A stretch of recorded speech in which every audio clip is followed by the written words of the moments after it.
Donc, Auguste Le Serre dit ceci, en parlant justement de l'élection et de la prédestination. Comme il s'agit d'un rapport des créatures à Dieu, nous avons une rencontre de l'infini et du fini. Hein, dès que nous commençons à parler de ce qui se passe entre Dieu et nous sommes, nous, d'un côté, des êtres finis et nous parlons d'un être infini.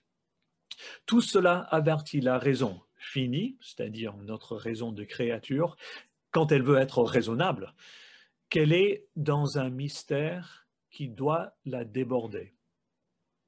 Si elle n'y rencontre pas d'opposition insoluble pour elle, elle devrait voir dans ce fait le signe de l'erreur, le signe qu'on aurait laissé de côté l'un des éléments de la vérité. Le Serre va poursuivre sa citation, mais simplement pour dire que lorsque nous parlons d'un Dieu qui nous dépasse infiniment, il est normal, il est même nécessaire quelque part que nous ne comprenions pas tout et donc qu'il y ait des choses qui nous dépassent parce que simplement nous avons affaire à Dieu. Si nous pouvions évacuer tout élément de mystère de notre foi chrétienne, ce serait le signe que nous aurions réduit la réalité de Dieu à notre niveau de créature. Hein, vous comprenez l'idée d'Auguste Le Serre. Je poursuis. La raison n'est pas faite pour critiquer le mystère, ni pour accorder le décret de Dieu avec ses exigences à elle, hein, pour dire finalement à Dieu ce qu'il peut être selon notre raison. La raison est faite pour accorder notre conduite avec la volonté révélée de Dieu. Voilà le rôle qui lui est assigné. Le mystère est du domaine de la religion. Il est l'atmosphère de la foi.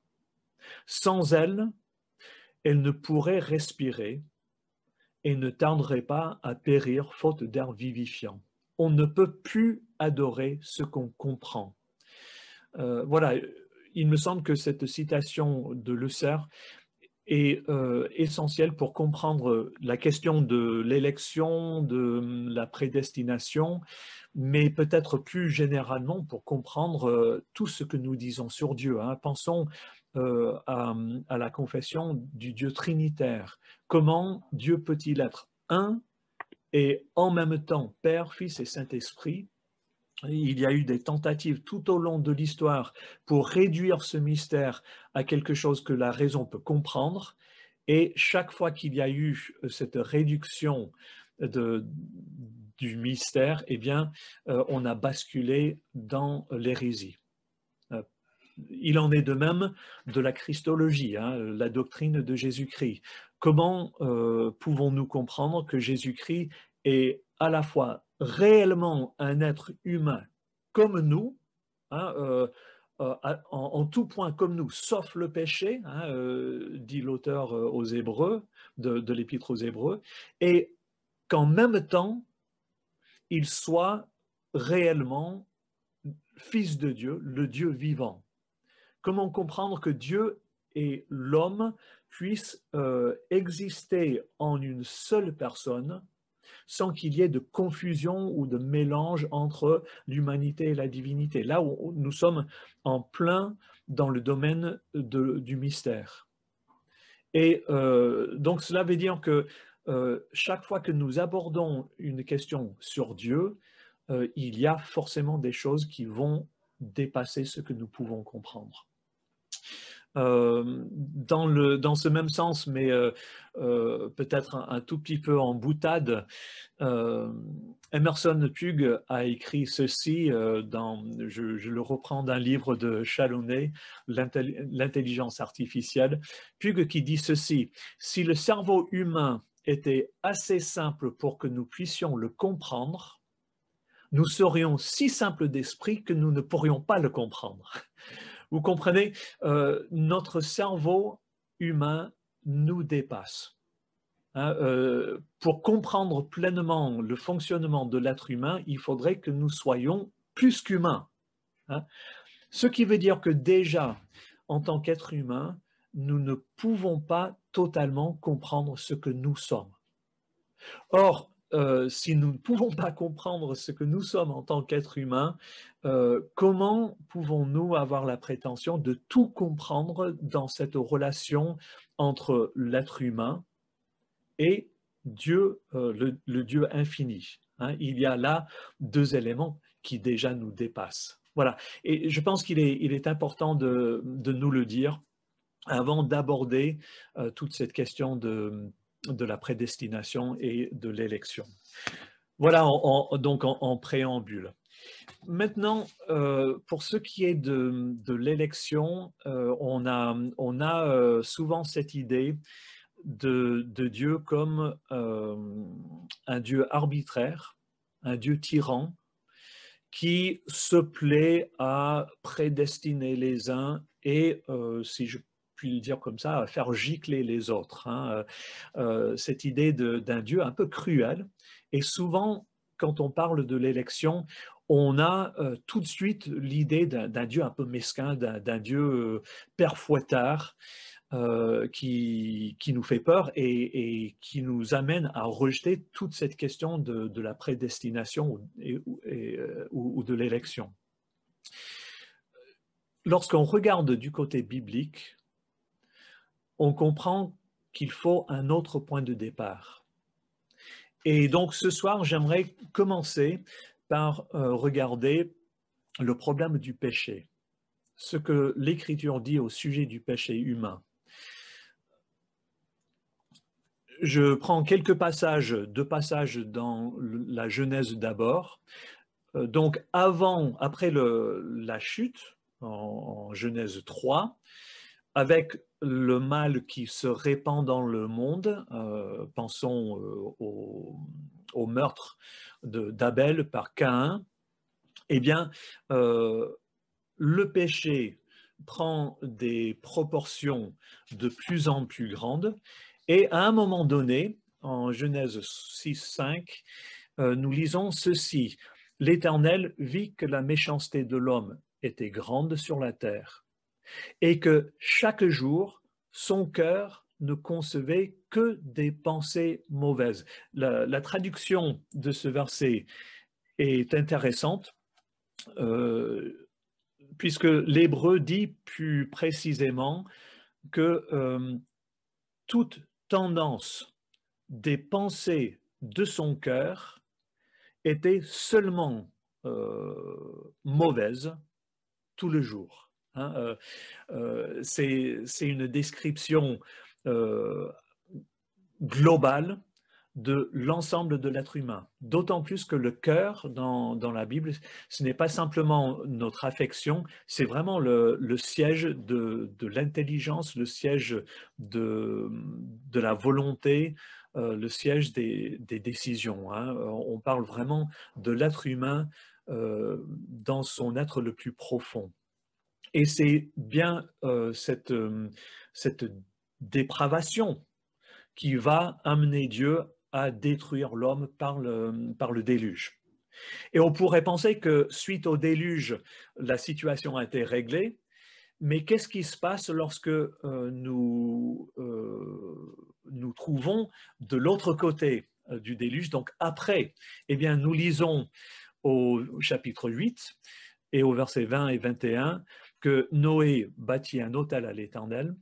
Il prit de toutes les bêtes pures et de tous les oiseaux purs, et il offrit des holocaustes sur l'autel. L'Éternel sentit une odeur agréable, et l'Éternel dit en son cœur, je ne maudirai plus le sol à cause de l'homme, parce que le cœur de l'homme est disposé au mal dès sa jeunesse, et je ne frapperai plus tout ce qui est vivant comme je l'ai fait. Voilà, simplement pour montrer que malgré la destruction qu'a représenté le déluge, le cœur de l'homme n'a pas changé. Et nous avons là le constat du problème dramatique de l'être humain qui va finalement donner lieu à l'appel que Dieu adresse à Abraham et finalement à toute l'histoire de la révélation biblique que nous voyons dans la suite de la Bible. Lorsque nous arrivons au Nouveau Testament, nous constatons que la situation n'a pas changé.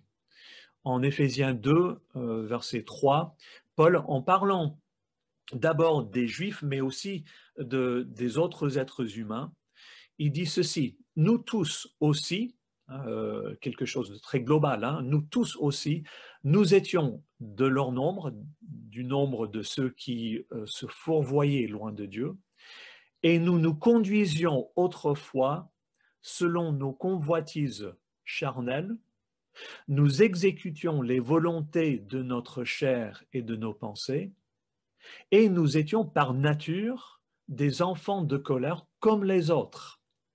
Encore une fois, une description de l'être humain euh, qui se résume dans le fait que l'homme se laisse conduire par ses convoitises et que ce qui le marque avant toute chose, c'est qu'il exécute les volontés de sa chair et de ses pensées. Hein, ce qui fait que l'être humain, en dehors du Christ, est enfant de colère, qu'on soit juif finalement ou non juif. Hein. C'est ça la pensée de Paul. Autre texte, Paul, toujours, dans l'Épître aux Romains, Paul qui arrive à la fin d'une description qui, là encore, décrit la situation dramatique des êtres humains et qui pose de nouveau la question du rapport entre juifs et non-juifs. Et donc Paul dit dans ces versets, quoi donc, nous, juifs, sommes-nous supérieurs?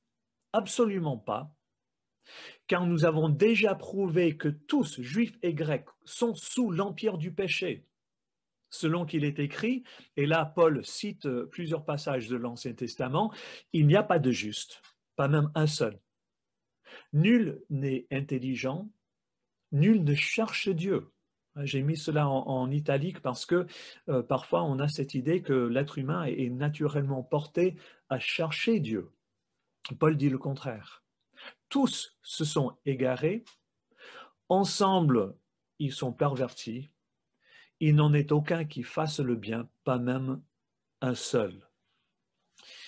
Voilà un diagnostic dur, négatif, mais qui est nécessaire pour comprendre finalement la profondeur de la rédemption que le Christ va opérer à la croix et au tombeau vide. Un troisième passage,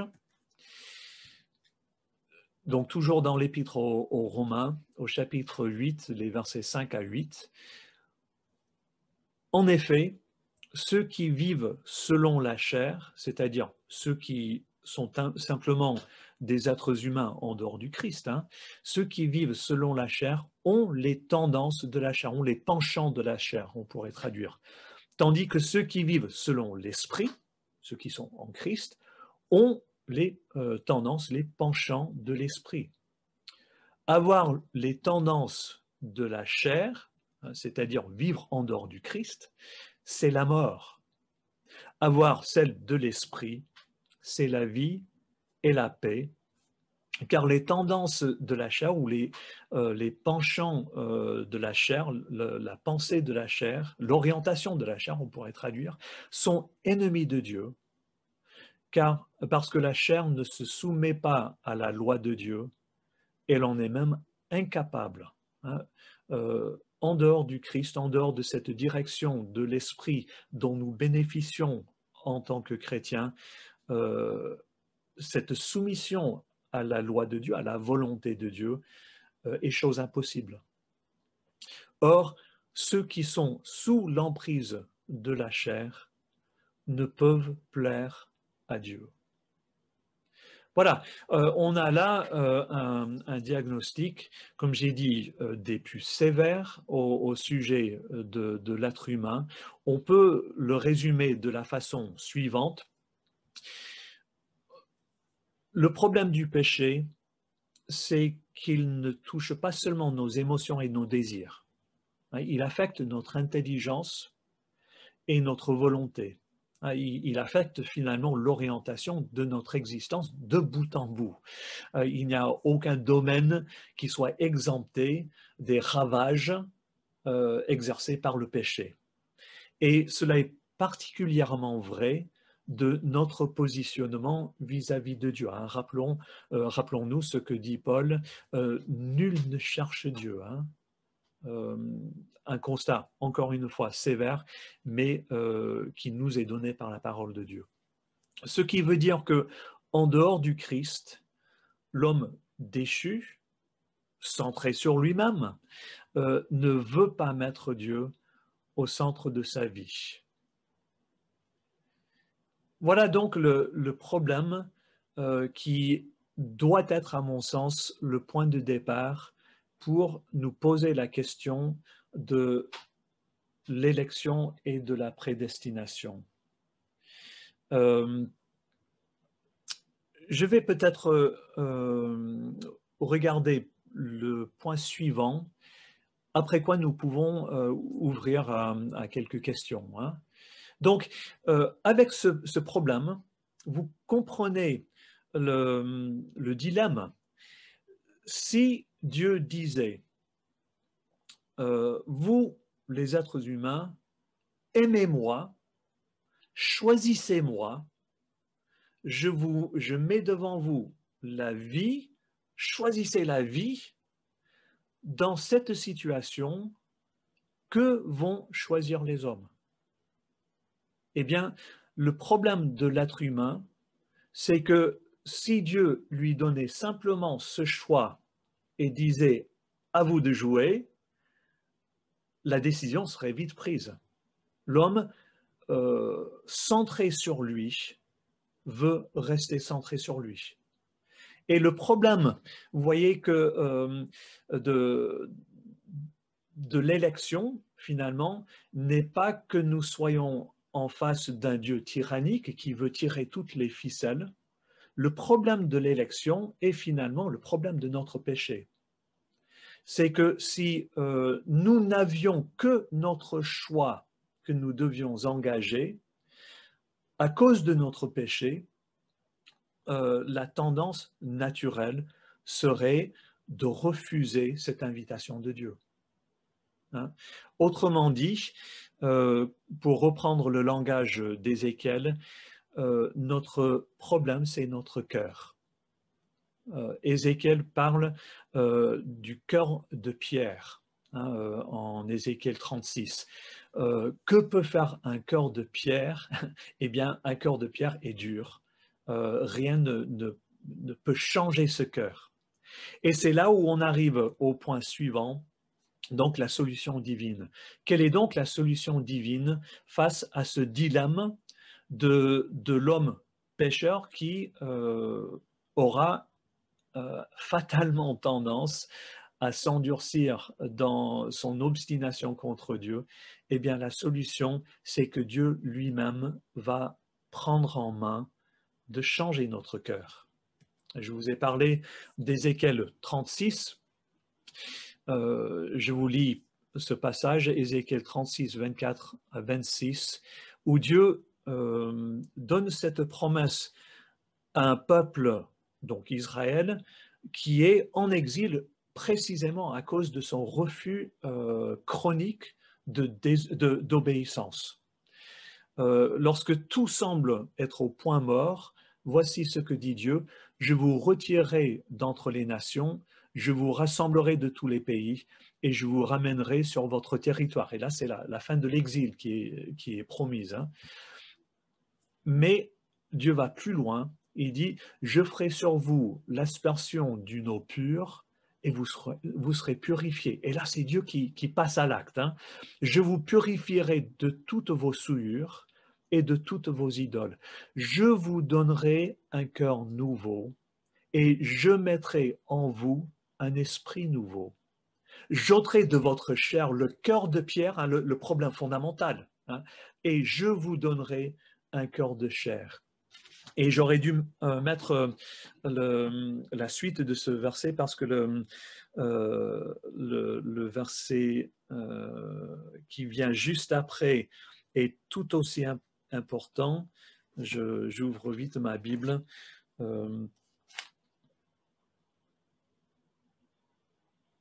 Et nous lisons donc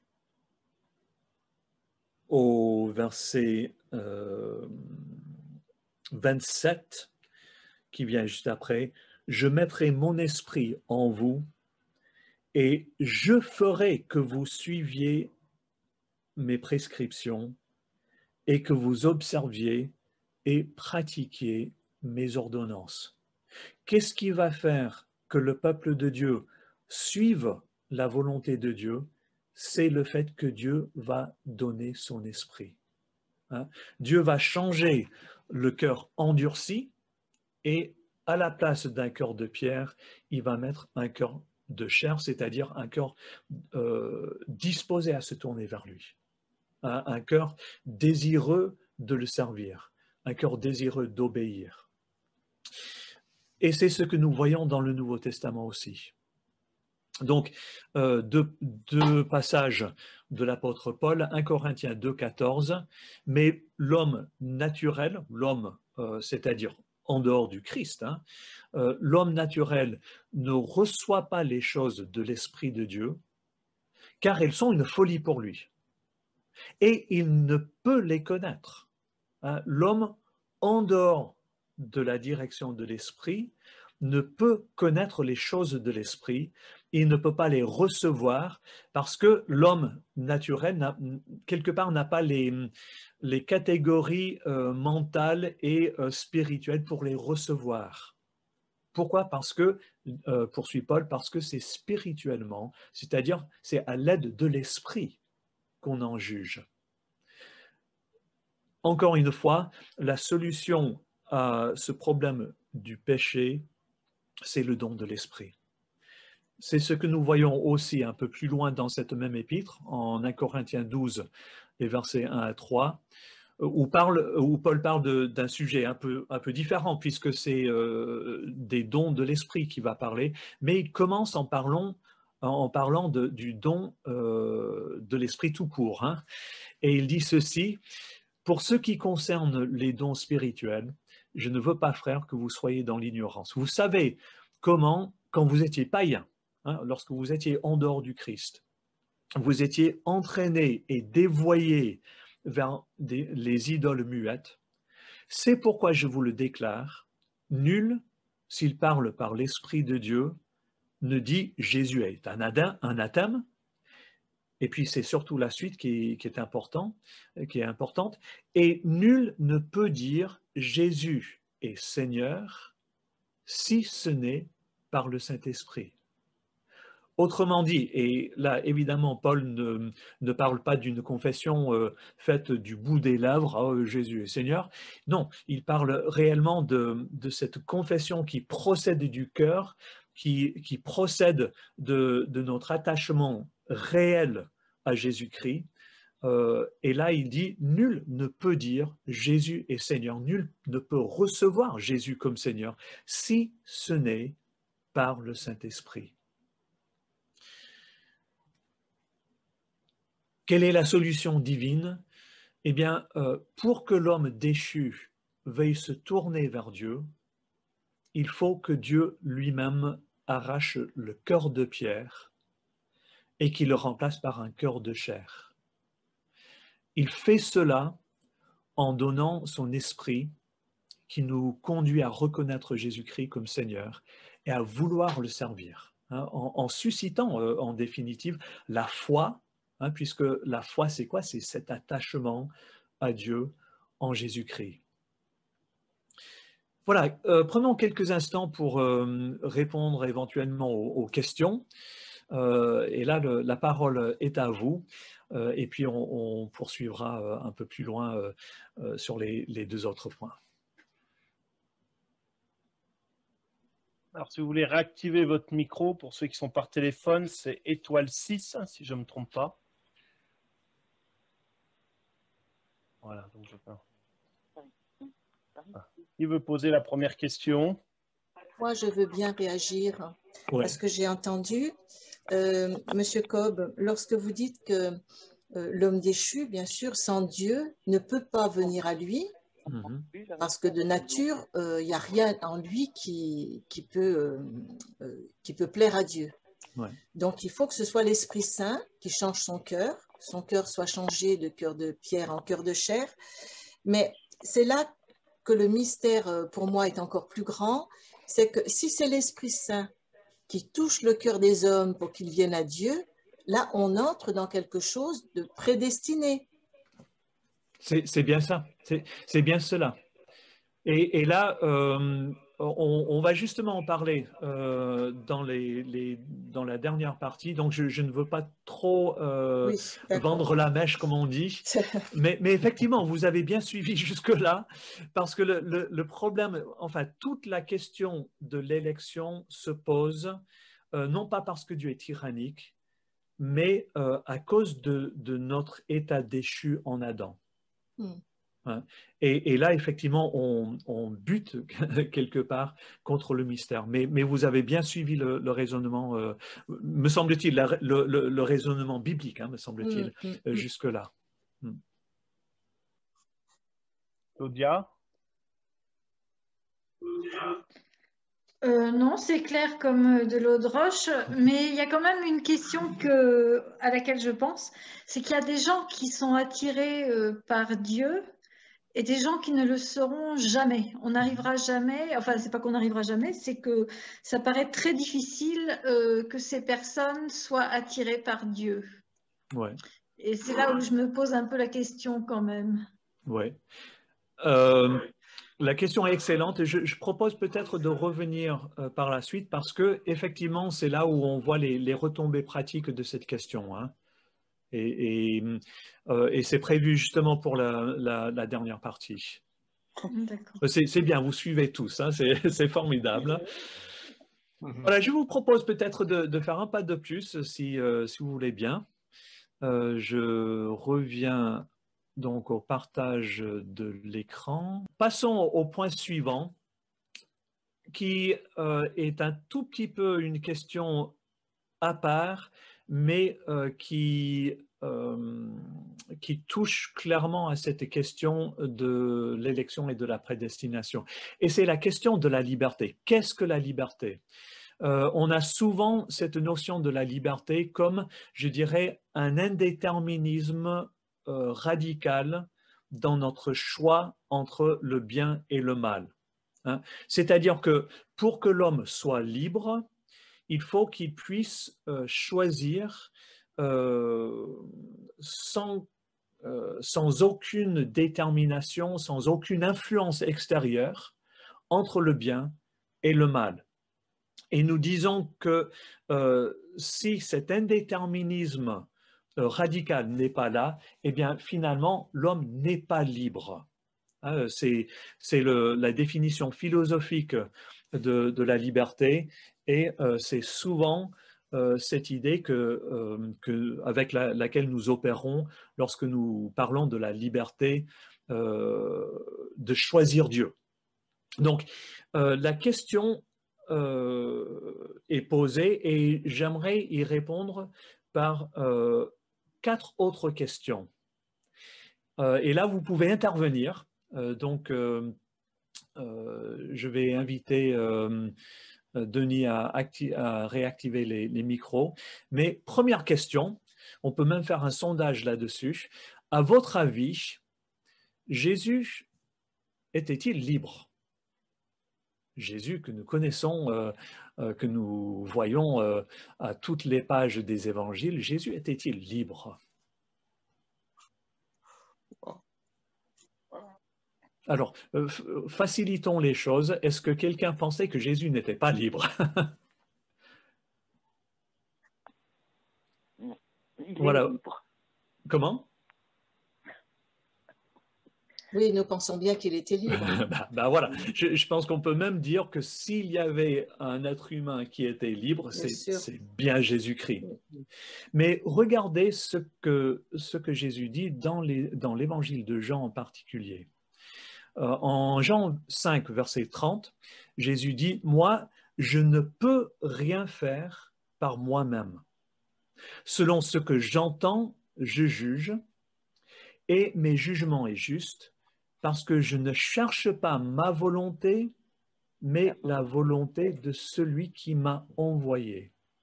D'après ce que Jésus dit dans ce verset, il est parfaitement libre parce qu'il vit dans une soumission parfaite à Dieu.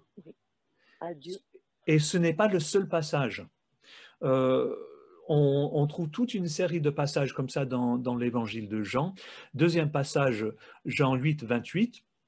Jésus donc leur dit, « Quand vous aurez élevé le Fils de l'homme, alors vous connaîtrez que je suis et que je ne fais rien de moi-même, mais je parle selon ce que le Père m'a enseigné. » Jésus était-il libre? Oui, parfaitement, totalement. Et il était d'autant plus libre qu'il ne faisait rien par lui-même, mais qu'il agissait constamment dans la dépendance et dans la soumission au Père. Troisième passage, Jésus leur dit, « Si Dieu était votre Père, vous m'aimeriez, car c'est de Dieu que je suis sorti et que je viens. Je ne suis pas venu de moi-même, mais c'est lui qui m'a envoyé. » Encore le même genre d'affirmation. Et puis, quatrième passage, Jean 14, 10, « Ne crois-tu pas que je suis dans le Père et que le Père est en moi? Les paroles que je vous dis ne viennent pas de moi-même. Le Père qui demeure en moi accomplit ses œuvres. » Et là, on se rend compte que s'agissant du Christ, l'homme libre par définition, n'est pas dans une espèce de neutralité qui lui permettrait de pencher aussi bien vers le mal que vers le bien. Il est libre parce qu'il est entièrement penché vers le bien. Il est libre parce qu'il est entièrement tourné vers Dieu. D'accord? Deuxième question. Dieu est-il libre? Oui, oui. La question n'a presque pas de sens, n'est-ce pas? Et donc la question c'est, puisque Dieu est libre, est-ce qu'il serait capable de se tourner aussi bien vers le mal que vers le bien? Non. Ce serait une hérésie que de le penser. Dieu qui est la bonté même, il est entièrement, enfin, il est libre en tant que Dieu parce qu'il ne se caractérise que par le bien. Et c'est bien ce que nous montre l'Écriture, qui parle étonnamment des choses qui sont impossibles à Dieu. Hein? Jacques 1,13, car personne, lorsqu'il est tenté, ne dise « c'est Dieu qui me tente », car Dieu ne peut être tenté par le mal. Et il ne tente lui-même personne. Dieu n'est pas susceptible d'être tenté par le mal. Le mal ne peut avoir aucune prise en lui et rien ne peut faire pencher Dieu du côté du mal. Ce n'est pas un manque de liberté, mais ça veut dire que la liberté se définit en rapport avec la bonté. Deuxième passage, Hébreux 6, verset 18, afin que par deux actes immuables, dans lesquels il est impossible que Dieu mente, nous ayons un puissant encouragement, nous dont le seul refuge a été de saisir l'espérance qui nous était proposée. Je souligne simplement cette affirmation, il est impossible que Dieu mente. Hein? Dieu, en ce sens, n'est pas libre de mentir, ou il faudrait dire que Dieu est totalement libre parce qu'il se caractérise totalement par la vérité. Hein? La vérité va de pair avec la liberté va de pair avec la vérité. Puis, troisième passage, Dieu n'est pas un homme pour mentir, ni fils d'Adam pour avoir du regret. Ce qu'il a dit, ne le fera-t-il pas? Ce qu'il a déclaré, ne le maintiendra-t-il pas? Nombre 23, 19. C'est précisément parce qu'il n'est pas homme et parce qu'il n'est pas caractérisé par le péché qu'il ne ment pas, hein, qu'il ne peut mentir. Ce n'est pas parce que Dieu est libre qu'il peut mentir. Et là, on constate que la liberté est autre chose, et c'est fondamental, la liberté est autre chose que cet indéterminisme entre le bien et le mal.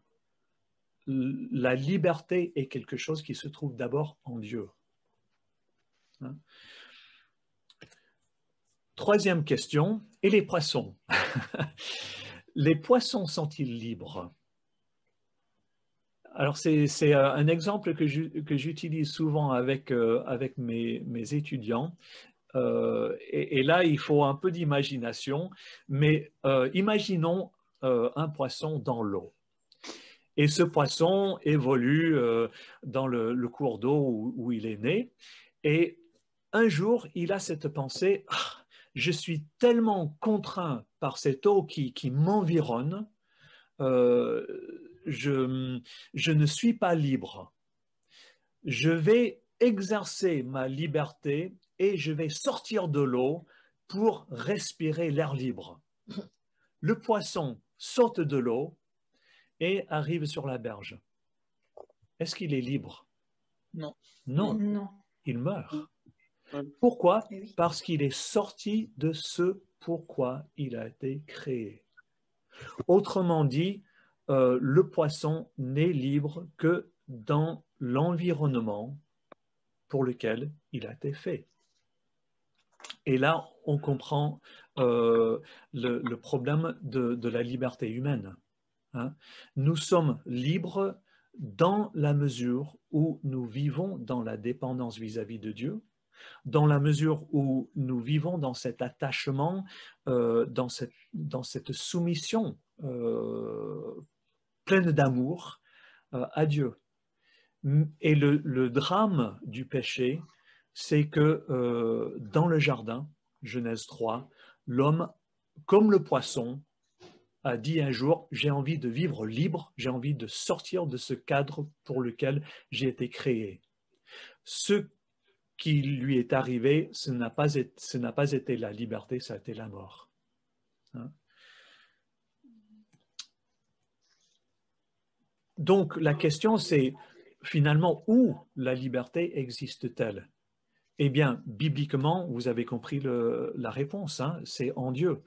Romains 6, versets 20 à 22, Paul dit ceci, « Car lorsque vous étiez esclaves du péché, vous étiez libre à l'égard de la justice. Hein. C'est-à-dire que vous étiez totalement dégagé par rapport à la justice, vous n'y aviez pas accès. Quels fruits portiez-vous alors? Des fruits dont vous avez honte maintenant, car leur fin, c'est la mort. Mais maintenant, libérés du péché et esclaves de Dieu, vous avez pour fruit la sanctification et pour fin la vie éternelle. Où la liberté existe-t-elle? En Christ. De même, en 2 Corinthiens 3, 14 à 17, oui, voilà, Paul dit ceci, je passe rapidement parce que c'est un passage compliqué, mais c'est surtout la fin qui est importante. Mais ils se sont endurcis dans leur pensée en parlant d'Israël, car jusqu'à ce jour, quand ils font la lecture de l'Ancien Testament, le même voile demeure. Il n'est pas enlevé parce qu'il ne disparaît qu'en Christ. Jusqu'à ce jour, quand on lit Moïse, il y a un voile sur leur cœur, mais lorsqu'on se tourne vers le Seigneur, le voile est enlevé. Or, le Seigneur, c'est l'Esprit, et là où est l'Esprit du Seigneur, là est la liberté. Puis quatrième passage, Galates 5, verset 1er, c'est pour la liberté que Christ nous a libérés. Demeurez donc fermes et ne vous remettez pas de nouveau sous le joug de l'esclavage. Bibliquement, la liberté n'existe qu'en Christ, parce que c'est pour cette relation avec Dieu, en Christ, que nous avons été créés. Et que c'est pour cette relation avec Dieu que nous avons été créés et que nous avons été recréés en Christ. Voilà donc, en résumé, la liberté n'existe que dans la communion avec Dieu. C'est en vivant dans la dépendance à son égard que nous retrouvons finalement la liberté perdue. La liberté, entendue comme un indéterminisme radical devant le bien et le mal, je serais tenté de dire, n'existe nulle part dans l'univers. Clairement, ça n'existe pas en Dieu. Et si cela n'existe pas en Dieu lui-même, comment pouvons-nous penser qu'il puisse exister quelque part dans l'univers un lieu où un être puisse ne pas être déterminé par Dieu qui l'a créé? Et donc, c'est ce qui nous amène finalement à l'élection biblique. Je crois que c'est Colette qui a posé la question en disant finalement ça nous met face à un mystère. Et effectivement, lorsqu'on comprend tout cela, on comprend que le fait que nous soyons en Christ, le fait que nous lui appartenions, relève du mystère, mais ce n'est pas le mystère d'un Dieu tyrannique.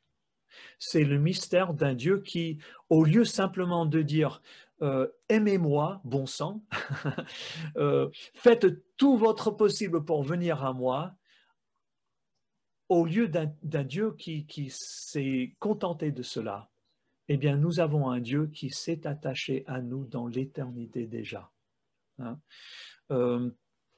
Paul dit ceci en Romains 8, 28 à 30, « Nous savons du reste que toute chose coopère au bien de ceux qui aiment Dieu, de ceux qui sont appelés selon son dessein. » Nous citons souvent la première partie du verset, mais la seconde partie est tout aussi importante, de ceux qui sont appelés selon son dessein. Car ceux qu'il a connus d'avance, il les a aussi prédestinés à être semblables à l'image de son Fils, afin qu'il soit le premier-né d'un grand nombre de frères. Et ceux qu'il a prédestinés, il les a aussi appelés, et ceux qu'il a appelés, il les a aussi justifiés, et ceux qu'il a justifiés, il les a aussi glorifiés. On pourrait penser que lorsque Paul dit ceux qu'il a connus d'avance, veut dire que Dieu savait si on allait l'accepter ou pas. Déjà, par rapport à ce que nous avons vu dans les autres points, on comprend que ce n'est pas suffisant. Mais en fait, dans la Bible, quand il est dit que Dieu nous connaît, il y a beaucoup plus. Ce n'est pas simplement une connaissance intellectuelle, c'est un choix. Pensons par exemple à ce que Dieu dit en Amos 3. Écoutez cette parole que l'Éternel prononce sur vous, les Israélites, sur toute la famille que j'ai fait monter du pays d'Égypte. Je vous ai choisi, littéralement, je vous ai connus, vous seuls, parmi toutes les familles de la terre. C'est pourquoi je vous demanderai compte de tous vos errements. Je vous ai connus, ça veut dire que je vous ai choisi. Puis, deuxième passage dans le prophète Jérémie, Jérémie 1,5, « Avant que je ne te forme dans le ventre de ta mère, je te connaissais, ou plus littéralement, je t'ai connu. Je me suis attaché à toi. » Et la suite qui explicite, « Et avant que tu ne sortes de son sein, je t'avais consacré. Je t'ai consacré, je t'ai établi comme prophète pour les nations. » Donc, connaître, que Dieu connaisse Jérémie veut dire qu'il l'a consacré, qu'il l'a établi. Cette connaissance, c'est un attachement actif de la part de Dieu. Et c'est pour cela que dans le Nouveau Testament, Jésus peut dire en Jean 6, 37, « Tout ce que le Père me donne viendra à moi. » Et ce tout, ce neutre, s'entend comme tous ceux. Tous ceux que le Père me donne viendront à moi, et je ne mettrai point dehors celui qui vient à moi. Dans ce même chapitre, quelques versets plus loin, Jésus poursuit en disant « Nul ne peut venir à moi si le Père qui m'a envoyé ne l'attire, et je le ressusciterai au dernier jour. On retrouve ce que nous avons vu dans les autres parties de cette causerie. Hein. Nul ne peut venir à moi. Pourquoi? Parce que Dieu est mesquin? Parce que Dieu est tyrannique? Non. Parce que l'homme, centré sur lui, ne veut pas venir à Dieu. Hein. Et c'est pour cela que le Père donne au Fils un certain nombre d'hommes et de femmes qui vont venir à lui. Et puis, Jean 15, verset 16, en parlant plus précisément des apôtres, mais avec quand même ce même principe, ce n'est pas vous qui m'avez choisi, mais moi je vous ai choisi et je vous ai établi, afin que vous alliez, que vous portiez du fruit, et que votre fruit demeure, pour que tout ce que vous demanderez au Père en mon nom, il vous le donne. Puis un dernier passage, Éphésiens 1, 3, 6. Béni soit le Dieu et Père de notre Seigneur Jésus-Christ, qui nous a bénis de toute bénédiction spirituelle dans les lieux célestes en Christ. En lui, Dieu nous a élus avant la fondation du monde, pour que nous soyons saints et sans défaut devant lui. Dans son amour, il nous a prédestinés par Jésus-Christ à être adoptés selon le dessein bienveillant de sa volonté. Hein? Autrement dit, et c'est Martin Luther qui le dit, il nous a prédestinés parce qu'il l'a bien voulu, hein, selon le dessein bienveillant de sa volonté. Pour que nous célébrions la gloire de sa grâce qu'il nous a accordée en son bien-aimé. Et quelques versets plus loin, au verset 11, Paul répète la même chose. En lui, en Christ, nous avons aussi été mis à part, prédestinés selon le plan de celui qui opère tout, selon la décision de sa volonté. Vous voyez, nous avons été prédestinés, choisis, par qui? Par celui qui opère toutes choses selon la décision de sa volonté. Nous avons un Dieu souverain, nous dit l'Écriture. En résumé, avec quelques implications, et puis nous pouvons en discuter. Hein. Face à la situation désespérée où nous nous trouvions, Dieu, pour des raisons que nous ne connaissons pas, et là, nous rejoignons ce que nous disions au début au sujet du mystère. Hein. Il y a un mystère là. Mais pour des raisons que nous ne connaissons pas, Dieu a voulu s'attacher à certaines personnes. Et cela, il l'a fait dans l'éternité déjà. Avant la fondation du monde, il a posé son regard sur nous et nous a choisis. Quelles sont les implications de cela? Eh bien, cela nous donne une confiance par rapport à l'avenir. Comme Jésus le dit en Jean 10, je connais mes brebis et personne ne peut les arracher de ma main. Pourquoi? Parce que finalement, ce n'est pas nous qui avons décidé en premier de nous attacher à Dieu, c'est Dieu qui, dans sa grâce, s'est attaché à nous et qui a pris la ferme décision de nous tenir près de lui. Hein? Ça n'enlève pas notre responsabilité. C'est là où il y a le mystère, mais nous avons cette confiance parce que notre responsabilité existe, mais elle est seconde par rapport à cette initiative de Dieu. Et puis, deuxième implication, une profonde reconnaissance qui nous pousse à servir Dieu par tout ce que nous sommes. Finalement, c'est comme cela que j'aime à l'expliquer. Finalement, le mot de la fin, hein, quand on arrive à la fin de la journée, que nous nous couchons, ce que nous disons, ce n'est pas « Ah, qu'est-ce que j'ai bien fait de choisir Dieu ?» mais c'est une prière. Et c'est « Seigneur, tu t'es attaché à moi. Merci. » Toute la gloire lui revient.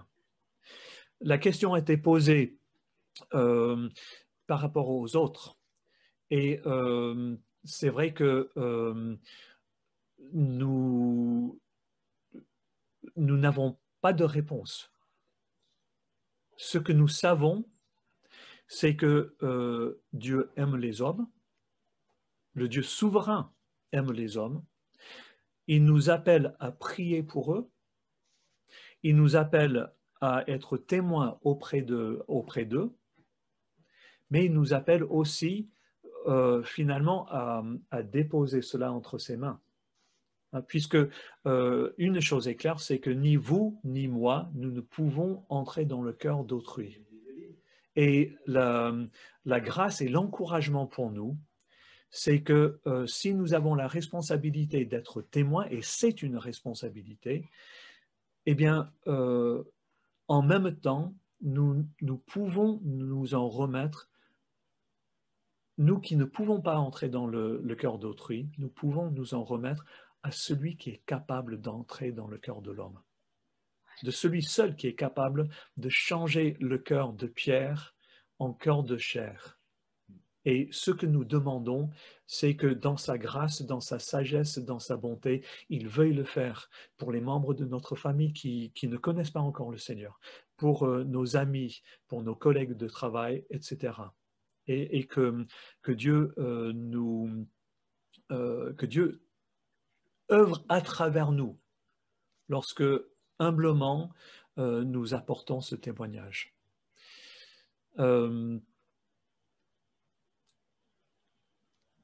étudiant, une fois quand je parlais de cela, a dit, en fait, la vraie question dans tout ce sujet, ce n'est pas qu'en est-il de mon voisin? Pourquoi est-ce que Dieu n'a pas choisi mon voisin? En fait, nous n'en savons rien.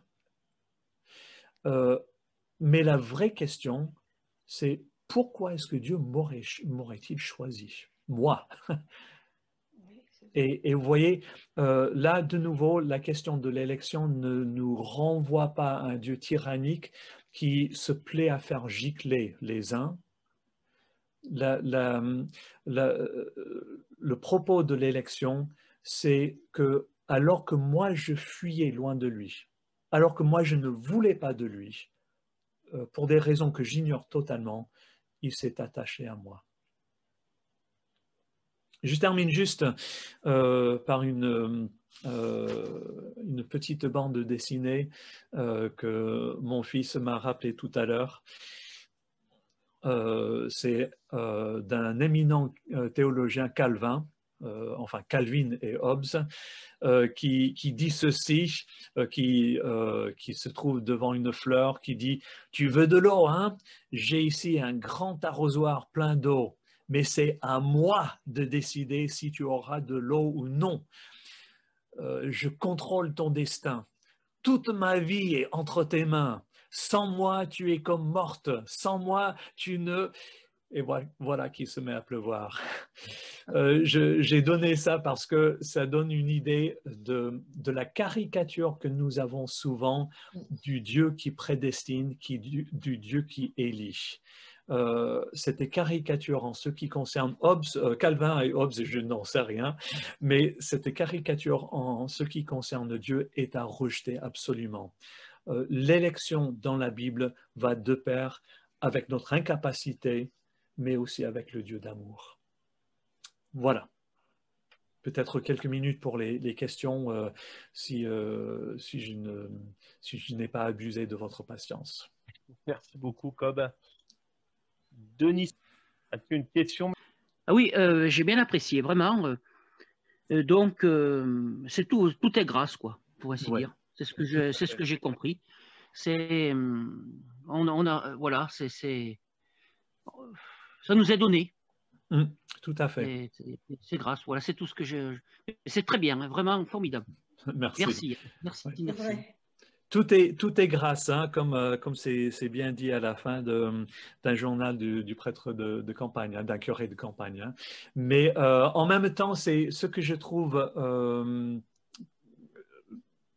très dynamisant dans cette doctrine de l'élection, c'est que c'est quelque chose qui ne nous rend pas passifs. Au contraire, nous pouvons aller au-devant des gens parce que nous savons que Dieu nous devance et que si nous sommes incapables, pardon, d'entrer dans le cœur des gens, eh bien, Dieu est le Dieu qui a pour volonté de faire sauter les verrous qui sont sur le cœur des autres. Voilà. Moi, j'aurais bien voulu. Ah, vas-y, Jocelyne. Ah oui, c'est quelque chose, mais je crois que j'y pense souvent. Je m'excuse, je ne connais pas le nom de ce monsieur, mais quand il dit que Dieu nous a déjà choisis, alors, et les autres, qu'est-ce qu'ils vont devenir, ceux qu'il n'a pas choisis? Alors, ce que dit l'Écriture, hein, c'est que, encore une fois, la question, je tournerai, quant à moi, la question un peu autrement. Oui. Si on prend comme point de départ, non pas cette question-là, mais la question du péché humain. Hein, c'est bien pour cela que j'ai commencé par là. Si on réfléchit en termes d'une humanité qui, parce qu'elle s'est détournée de lui, va à sa perte et s'obstine dans sa perte, et que l'humanité entière se caractérise par cette cœur de pierre, eh bien, le Dieu juste, en faisant simplement justice, pourrait tout à fait décider de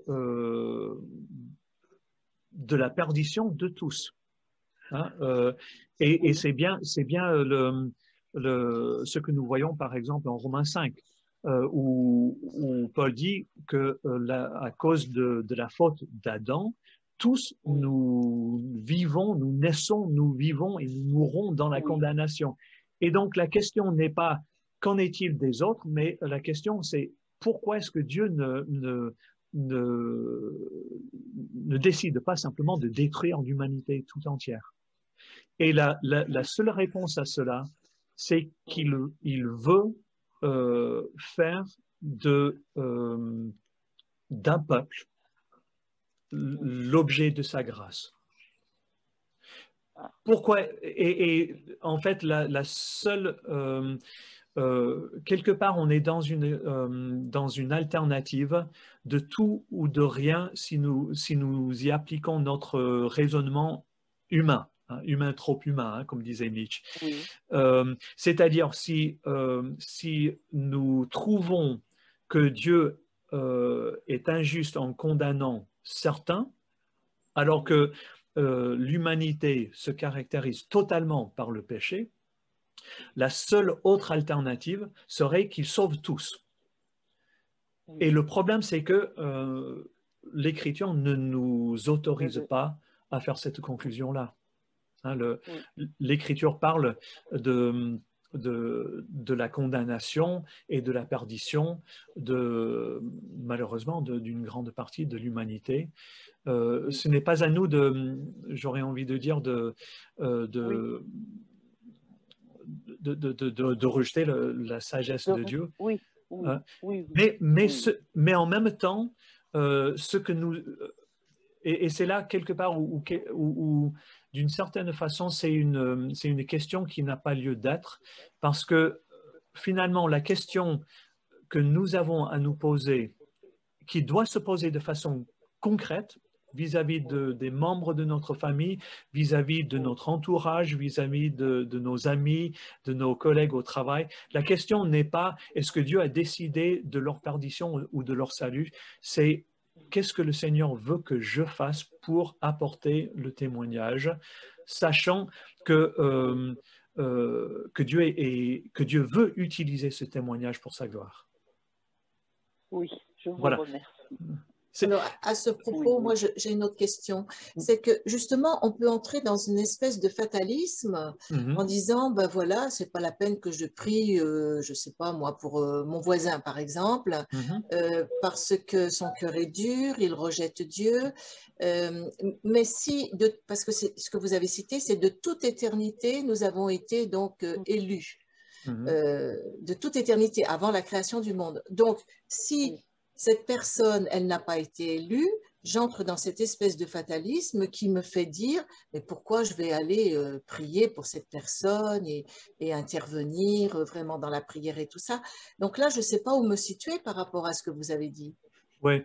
Alors, ce que je dirais, c'est que, encore une fois, il y a ce mystère hein, qui fait que nous ne comprenons pas fondamentalement Dieu, nous ne comprenons pas même ce qu'est l'éternité, hein, à vrai dire. Hein. Nous avons cette idée que l'éternité, c'est quelque chose qui est avant le temps présent, mais en réalité, l'éternité est autre chose que le temps. Hein. Et je pense qu'il est important d'en être conscient. Ceci dit, lorsque Paul en parle, c'est bien Paul qui le dit. Hein. Dieu nous a élus avant la fondation du monde. Hein. Donc, quelque part, je ne fais que répéter ce que dit l'apôtre. Mais il est important aussi de savoir que le même apôtre qui a dit ces paroles est aussi l'apôtre qui dit au début du chapitre 10 de l'Épître aux Romains, je cite donc Romains 10, 1, « Frères, le vœu de mon cœur et ma prière à Dieu pour eux, c'est qu'ils soient sauvés. » Et donc, cet homme qui affirme l'élection de Dieu, pour autant ne bascule pas dans la passivité ou dans le fatalisme, mais je dirais au contraire, il va auprès de Dieu. Pourquoi? Parce que c'est Dieu qui peut changer le cœur de l'autre. Hein? Et quelque part, si nous disions, eh bien, Dieu a fait tout ce qu'il pouvait, maintenant c'est à l'homme d'agir, ben, ce que Paul dit là n'aurait aucun sens. Parce que finalement, nous ne pouvons prier pour les membres de notre famille, pour notre entourage, pour nos collègues de travail, que si nous croyons vraiment que Dieu est capable de faire sauter les verrous du cœur de l'autre. Et finalement, nous affirmons la souveraineté de Dieu dans le salut de l'autre chaque fois que nous prions pour le salut de nos amis, etc. Oui, oui, oui. Avant de terminer, je laisse la parole à Jacqueline et Marc, puis à Priscille. Ben écoutez, j'ai bu littéralement les paroles du professeur Kopp. Pour moi, j'ai reçu tous les textes bibliques que vous avez choisis. J'avais l'impression que c'est la parole de Dieu qui était exprimée, qui sortait de votre bouche. J'ai ressenti au plus profond de moi-même une grande reconnaissance pour la grandeur de Dieu, pour sa puissance, pour sa souveraineté. Dieu qui, par sa bonté, sa fidélité, sa compassion et sa miséricorde pour moi, m'a offert le salut. Et je sais très bien que je ne suis pour rien. C'est une grâce. C'est une grâce extraordinaire et je le vis comme une grâce. Je ne suis rien, il est tout. Et il m'aime et il veut me faire entrer dans l'éternité avec lui. Amen. Merci beaucoup pour ce témoignage qui me touche. Je peux parler? Ah oui, vas-y, Marie. Oui, nous avons bien apprécié, bien entendu, Henri et moi. Moi, ce que j'en retiens, c'est que si nous avons été élus par grâce, c'est toutes les grâces, évidemment, si nous avons été élus, c'est que nous avons une responsabilité, et celle de témoigner, celle de prier, comme il a été dit tout à l'heure, mais c'est tout au long de l'Écriture, Jésus dit, priez, demandez, vous recevrez. Donc, il faut continuer à témoigner. Nous avons une responsabilité, nous ne sommes pas élus comme ça pour se croiser les bras. Quoi. Tout à fait. Voilà. Ouais. Absolument. Merci de l'avoir souligné. Hein. Denis, oui. Je peux dire quelque chose, hein? Attends, juste après Priscille, s'il a quelque chose à dire. Ouais, parler. On va Priscille et puis après toi. Non, ben je remercie beaucoup le professeur, effectivement, Cobb, de nous avoir conduits dans ces écritures ce soir. J'ai beaucoup apprécié ce qui a été dit. Voilà, je suis contente de comprendre que nous avons été élus et que nous avons été choisis. J'avoue que pour ma part, j'ai beaucoup de mal à comprendre ce mystère, que d'autres ne puissent ne pas l'être, parce que pour moi, Dieu est bon et il aime tout le monde, et j'ai vraiment c'est encore un gros mystère pour moi, mais j'ai entendu, j'ai compris tout le cheminement, mais j'avoue que j'ai quand même beaucoup de mal. Bienvenue au club. C'est bien pour cela que j'ai commencé par parler du mystère. Hein. Je pense qu'il est important d'en être conscient, parce que notre tendance face à Dieu, c'est de vouloir ramener Dieu à notre niveau. Et quelque part, les textes, je pense, résistent un peu à cette tendance. Et tant mieux. Hein. Parce que ces textes sont précisément révélations. Hein. Mais justement, j'apprécie beaucoup votre remarque, parce que, encore une fois, le Dieu qui élit n'est pas le Dieu tyrannique, c'est le Dieu qui aime. Et son élection n'est pas un amoindrissement de son amour, c'en est au contraire l'expression. Hein.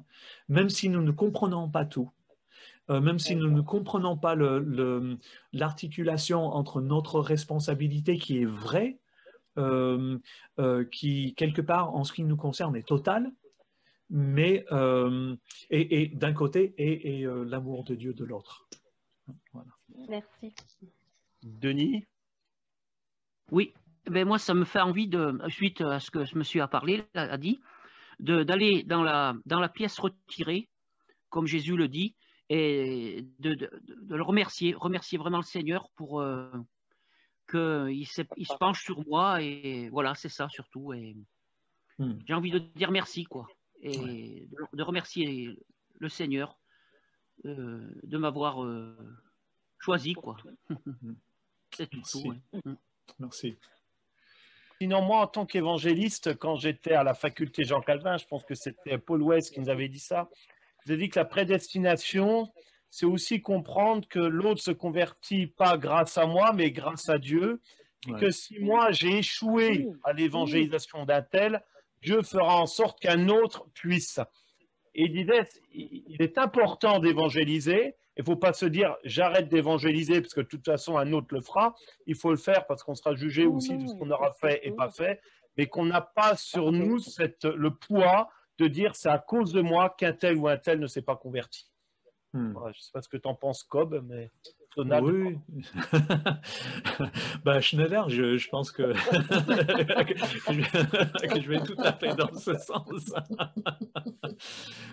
Non, tout à fait. Nous avons une responsabilité, mais cette responsabilité dont nous sommes responsables, j'aurais envie de dire, hein, et pour lequel nous serons jugés. Hein. Cette responsabilité se déroule dans le cadre de la souveraineté de Dieu. Hein.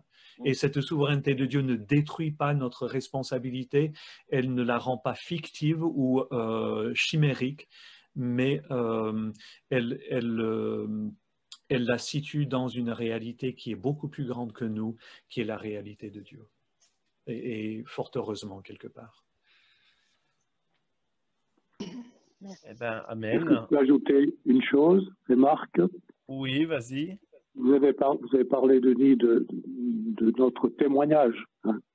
Mais notre témoignage, aussi beau, aussi fort soit-il, aussi sincère, hein, ne peut pas convaincre. Il n'y a que le Saint-Esprit qui peut convaincre une autre personne. Et sans l'aide de Dieu, il est impossible de convaincre. Par nos gestes, par nos paroles, par notre vie, par notre générosité, par notre amour, on peut peut-être être un bon exemple, hein, qui est utile pour certaines personnes. Mais en réalité, comment dire, on n'arrive pas par nous-mêmes à convaincre. Seul le Saint-Esprit peut convaincre, comme il nous a convaincus chacun nous-mêmes. Et donc, notre rôle, quand on a reçu cette grâce, eh bien, c'est de louer le Seigneur, de l'adorer, de le glorifier, mais c'est surtout de le servir. Le servir de manière à ce que d'autres puissent être touchés par l'Évangile. Ce qui nous remet dans notre place de témoins et non de manipulateurs.